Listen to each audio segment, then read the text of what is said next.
So I've been trying to get more into photography because I need to post on Instagram. So a couple days ago, I decided to order a film camera. And these are the first 2 rolls of 35mm film. I watched like 20 hours of YouTube content just to figure out what kind of camera and film I should buy. The camera's supposed to arrive tomorrow, so I'm super excited to start experimenting with film photography.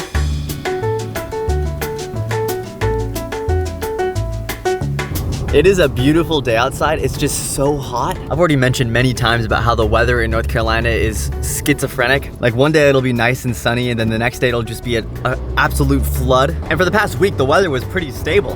But now it's like 89 degrees. Well, anyway, I was gonna show you guys my car. This is the current state of my car. There's bugs all over the windshield, all over the bumper. The bumper is like a graveyard. Luckily, the pollen's not that much of a problem anymore, but I've just been slaughtering generational numbers of insects. So I think it's time to go get a car wash. Again, I got a car wash like a month ago in a vlog, and the car wash place that I went to wasn't the greatest. So I'm on my way right now to this nicer looking car wash place. It's a little bit farther away, but I think it's gonna be worth it. Well, yesterday I got to see my grandparents. They flew all the way in from California, and I don't get to see them that often. So this weekend I'm gonna be spending a lot more time with them, which is gonna be very, very fun. Bro, it's hot. It's hot. This looks like we're about to enter like a Disney ride. We're gonna see what this is like and then I'll give it a rating at the end. This is a little different than other car washes. We're like there's a lot of windows, so we have a lot of sunlight. Okay, we're getting covered in the soap. They got cool LEDs. That's good, that's good. I gotta make sure all my windows are rolled up. Ooh, nice little exfoliation of the car. I don't know if that's the right term. Let's go outside and see how it did. Okay. I mean, it's not perfect. It's not perfect, but that's still pretty impressive. It managed to get all those bugs off. Let's look at the windshield. Okay. All right, Tommy's Express. That is actually very impressive, the fact that it was able to get all those bugs off. I might actually come back. Maybe I should have gotten the subscription. But right now, I just need to focus on cleaning this. There is so much stuff back here. I guess these are the trash cans. Let's check how the vacuums are. Oh, they're not on.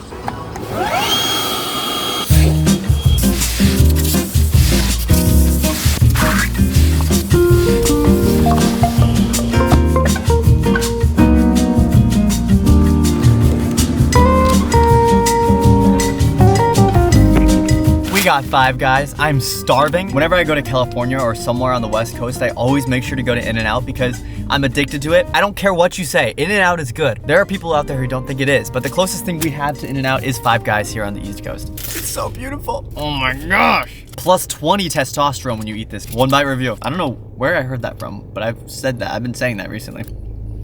So good. So good. Almost as good as In-N-Out. In-N-Out just has a special taste to it. I also got a shake. Cookies and cream. I don't eat sugar that much, but I thought, why not do it today? It's vlog day.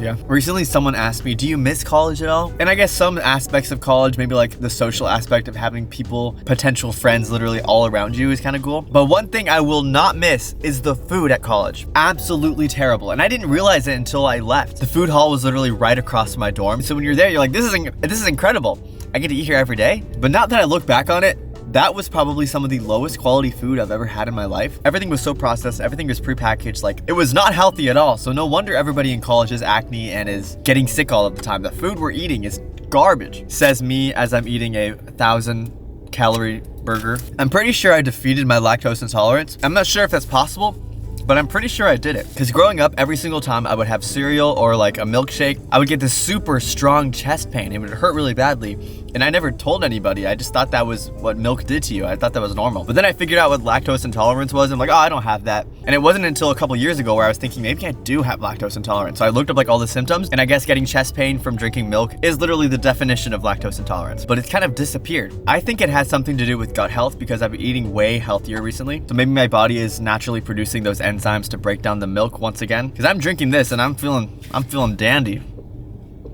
That was a poor choice of words. Maybe I should switch that up. That's gonna be cut out. All right, I'm here at the park. This is the same park that I went magnet fishing at, if you guys remember that video. The whole reason I got this drone was because DJI wanted to do a sponsored video, which is crazy to say. Being able to work with them is actually a dream come true. So crazy, with a company this big. Let me show you guys how fun this is. So the drone is already ready to go. I just have to turn on the goggles. This is an FPV drone, which pretty much means you get to see what the drone sees with these goggles and outside that camera. And what's even cooler is that this is the controller for the drone. It looks so much different than a standard controller you would normally see. And that's because it uses motion to control where the drone goes. Okay, why are you tweaking? Right here in the grass should be perfect. So to fly this thing, all you have to do is put on these goggles. Look how cool this thing is, and look how steady too.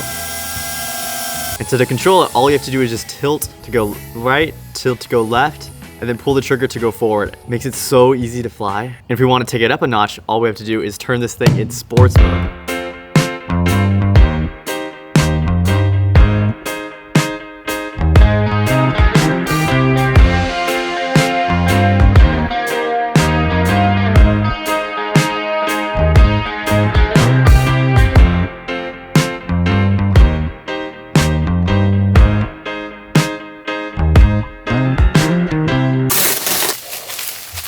Okay, this is in good condition. What? And it even came with a camera strap. I didn't know that. So this is called the Nikon One Touch, if any of you guys are wondering. I have the film right here, so I'm gonna load this into it. Let's open one of these film things. This is the Kodak Ultramax 400. So in the video, the guy kind of slides this here. Okay, I think the film is in there. What's the next step? So he says, open the lens, which is this little slider right here, and then press the shutter.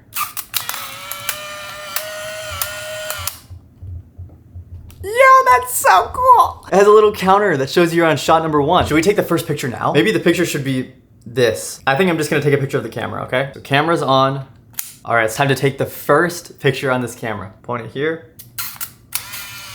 And that's it. That's it. This is a point and shoot camera, so it did everything automatically. It feels so weird not being able to immediately look at the picture. But that's kind of the fun of film cameras, is that you don't get the instant gratification. You have to be intentional, and then you get the reward later. I'm so excited to start taking pictures with this. If you guys want to see the pictures that I take on this, I'm gonna start posting actual photo posts on Instagram, so go follow my Instagram. This could be my new hobby. Maybe I found my new hobby. I want to thank you guys so much for watching another vlog. I honestly think we have one of the strongest communities at this size on YouTube. We may not be getting 1 million views a video, but the people who do watch the video, you guys make it seem like you really enjoy it, which makes me super happy. So if you enjoyed this video, make sure to subscribe, and I will see you guys this same time next week.